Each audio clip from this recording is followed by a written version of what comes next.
Mr. Oettinger's remarks were labelled as disgusting bullying by Nigel Farage, while even fellow EU bureaucrats Donald Tusk and Jean-Claude Juncker distanced themselves from Oettinger's comments.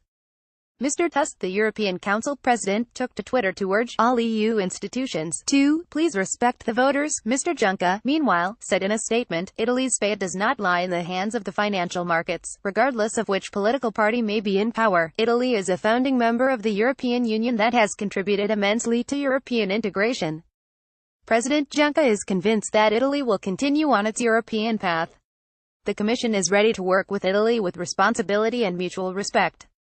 Italy deserves respect. EU Commissioner Gunther Oettinger has apologized for his disrespectful remarks. Twitter at Gunther Oettinger's suggestion that financial markets would show Italians how to vote by referring to the actual market developments in Italy. I did not mean to be disrespectful, and he said, I fully respect the will of voters being left, right or center and in every country. By referring to the actual market developments in Italy, I did not mean to be disrespectful and I apologize for this. Italy as a founding member played and plays an important role in European integration and I hope it will continue on this path.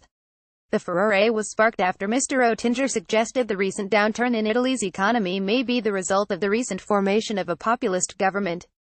He went on to say he hoped that this will play a role in the election campaign by sending a signal to voters not to hand power to populists.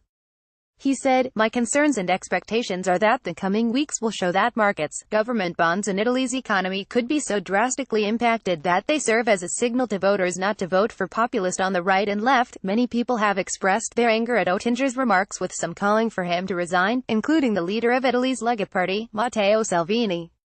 Replying to Mr. Oettinger's apology on Twitter, Paolo Castelli said, the only decent thing you can do is resign. Emilio Toma also said, some of us took 7 years to enlighten half the minds you and Mattarella enlightened in 5 minutes. Twitter Gunther Oettinger's remarks were met with a furious response, including calls to resign. Donald Tusk and Jean-Claude Juncker distanced themselves from Gunther Oettinger's comments. Twitter did not mean to be disrespectful and I apologize for this, said Gunther Oettinger. Donald Tusk commented on Italy today on Twitter, saying, my appeal to all EU institutions.